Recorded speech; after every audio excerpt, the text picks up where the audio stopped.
Hello people in front of the video. We are students from Mahidol University International College.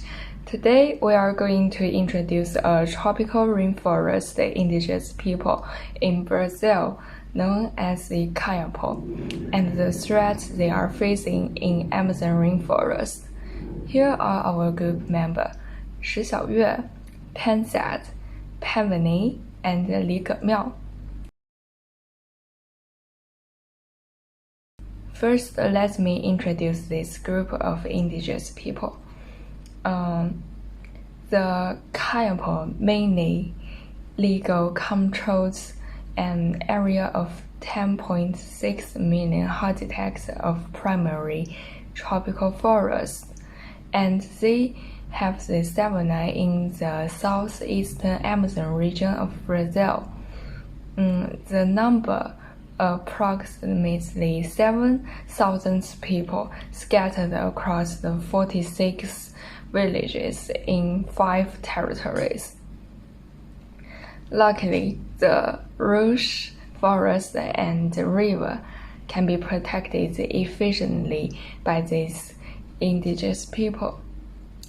Kayapo is a powerful tribe in Amazon. They speak Kayapo language and have multiple ritual ceremonies.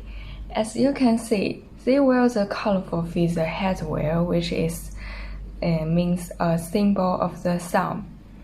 Their bodies are being painted in different patterns by herb for asking the good luck.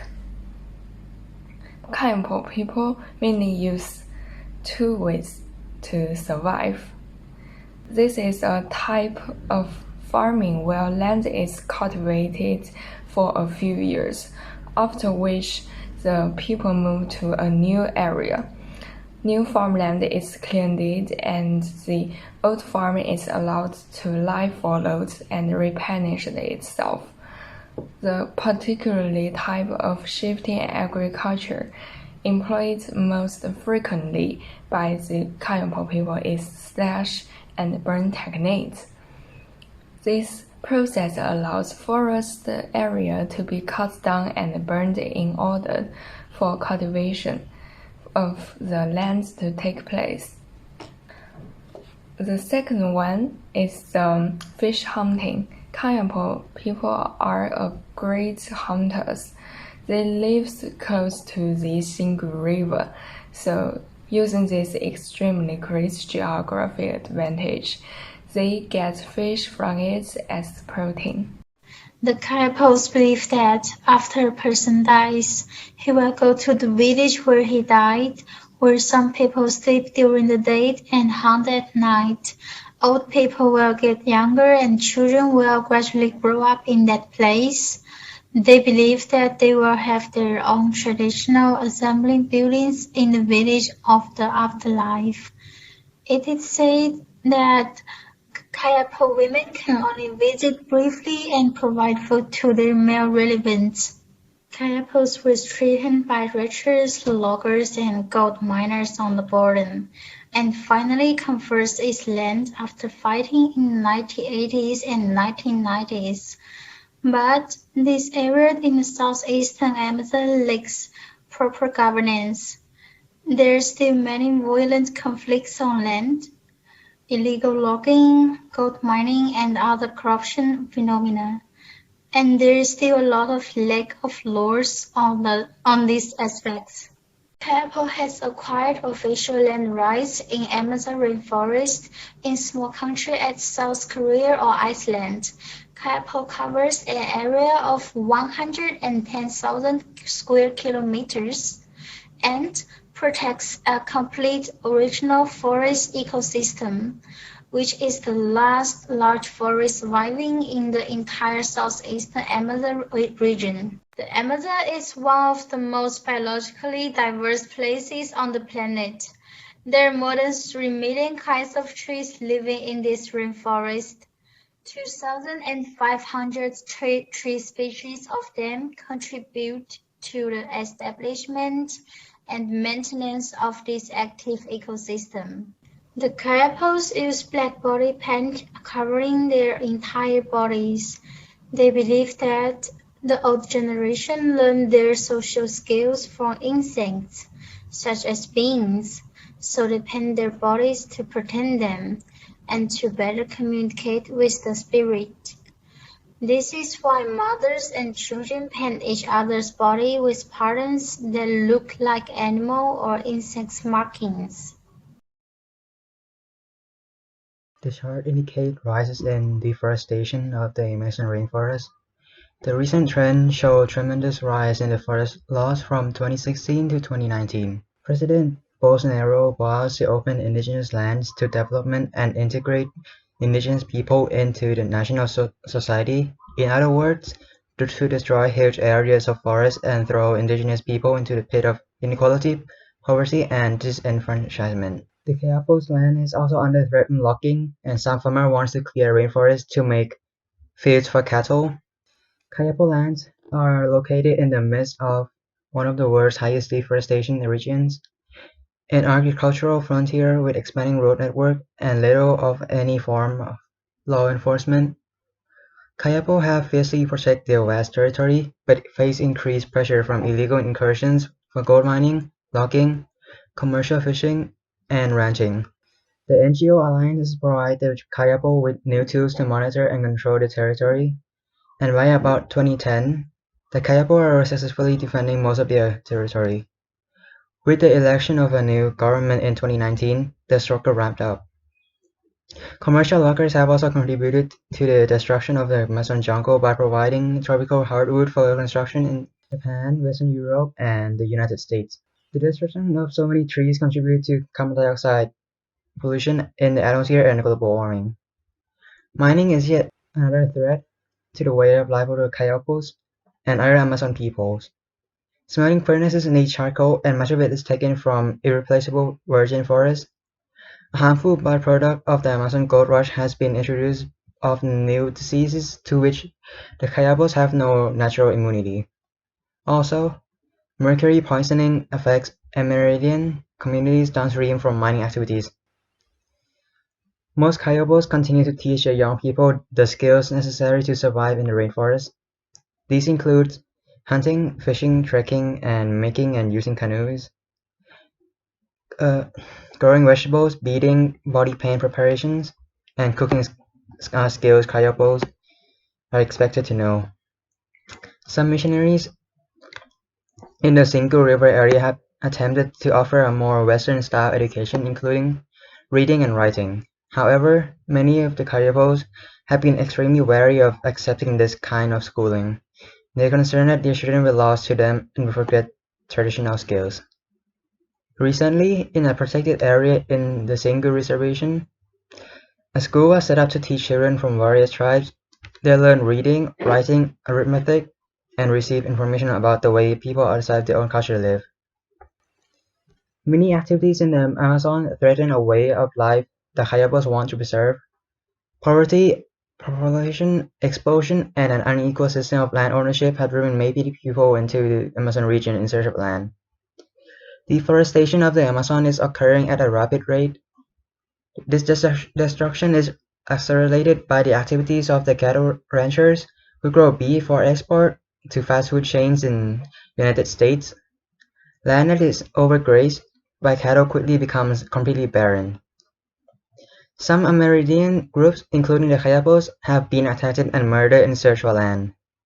Others have had their land forcibly taken away. In addition, many have to work for very low wages in miserable conditions in some of the frontier towns. The Kayapos are working hard to find ways of confronting the problems posed by rival people who do not appreciate the delicate ecological balance of the Amazon region. Okay, so now that we've sort of learned more about the Kayapo community, what defines them, as well as threats that they're facing, let's dive deeper into the impacts of these threats and the response by the Kayapo people. So let's start with deforestation, which is one of the biggest threats that they're facing and have faced in the past. So there's a lot of demand for the land, cleared forest land, for mining, cattle ranching, soybean production, etc., etc. Initially, when the Europeans arrived and participated in these activities, it led to the displacement of many Kayapo people. Contrary to what we might believe, village chiefs early on, particularly corrupt ones, actually decided to form partnerships with gold mining companies and started selling mahogany because they saw it as a way that they could build wealth, economic wealth. So this kind of shows that sometimes, indigenous communities might not also make the most environmentally friendly decisions because they might lack the technical expertise or the knowledge and so on, which is where intervention also needs to take place. So we can't just say that, indigenous people are the most sustainable people. There often needs to be some support from the outside too, in terms of knowledge, in terms of decision making. Anyways, eventually logging on indigenous lands was outlawed, and since then Kayapo has transformed their narrative and started to raise awareness about the destruction of Amazon and taking active efforts to basically stop deforestation. In the 1980s and 1990s, they rallied with legendary generations of chiefs like Rockney and lots more, and they took really aggressive tactics to stop deforestation activities. So they even went to the extent of killing illegal ranchers and gold miners. They kind of gave the choice that you better leave our property or die. So they took strict measures. They started patrolling borders and seizing hostages. And, this was really a change in how they were responding before. Let's move on to globalization and technology introduction. So with the highway being to the Amazon being built, there's a lot more access, a lot more influence, a Western influence from the outside seeping into these communities. So acculturation is obviously one of the impacts it's having. We're seeing more Kayapo people dress up with Western clothing like T-shirts and basketball shirts. A quote by a village chief says, "You can't use white man stuff. Let the white people have their culture. We have ours. If we start copying white people too much, they won't be afraid of us." This leads me to the second point, which is identity confusion. So now their clothing and their cultural elements of the Kayapo people is sort of seen as a political tool. They're sort of like, they feel obliged to fit to the stereotype in order to make their political movements and their demands for rights heard and for effective political change to happen on that end. So now they're feeling this conflict between Western influence as well as preserving their cultural identity for just merely cultural preservation, but also for helping push through political agendas. As we've seen with other indigenous lands, when there's access and other people and things coming in, measles and other diseases are also likely to spread, which has happened with the Kayapo people, and they don't have immunity to these things, so it's a big social issue. They've also experienced development in a Western sense. So a person from National Geographic Channel who's went to there actually saw solar panel arrays, government-built nursing stations, TVs in houses, flush toilets, etc., which we might not imagine to be things we find in the middle of the rainforest, but this is what's happening. The impact of this, whether it's positive or negative, up to interpretation, but they're definitely seeing a change in the way they're leading their lives. Reducing their dependency, their sole dependency on natural resources, and we're seeing more man-made resources coming to the picture. But it's not all bad, because with technology, they've been able to harness media and build contacts to push forward political change. They've built alliances with many NGOs, which has helped protect the lands, and they've also celebrities such as Sting and other people have also come into the campaign to raise awareness about protection of these lands. Eventually, in 1988, Kayapo people did help get indigenous rights written into the new Brazilian constitution. So they were effective with the joint action of all these actors. And they've also used technology as a way to teach people about their culture and to preserve it. For example, through documentaries and taking videos of their ceremonies. So a few key institutions that have been a big part in helping protect these lands are shown on the screen here. I won't go into much detail, but there's research that shows lands that were protected by these NGOs actually were better preserved. So it's an effective strategy. They've also tried to be creative and leverage the power of capitalism and consumerism, but for in their benefit, in ways that doesn't destroy the natural habitat as much. For example, they're trading non-timber products with companies like Body Shop and so on. They're also doing sort of agro-tourism trips with Abercrombie and Kent. So this is a few interesting ways that they have sort of decided to adapt to this globalization and technology introduction. Now let's move on to dam construction.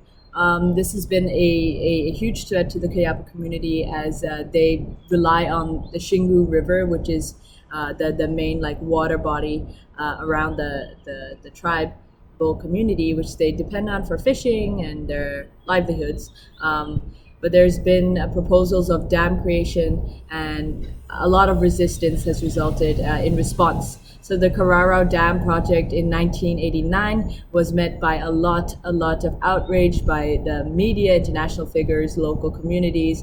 There was a huge Altamira gathering, large demonstration with conservation groups joined by the Kayapo. And eventually, because the movement was so strong, they eventually were able to resist the development of the dam, so it did not happen. But it resurfaced as in a disguise as Belmonte Dam in 2010.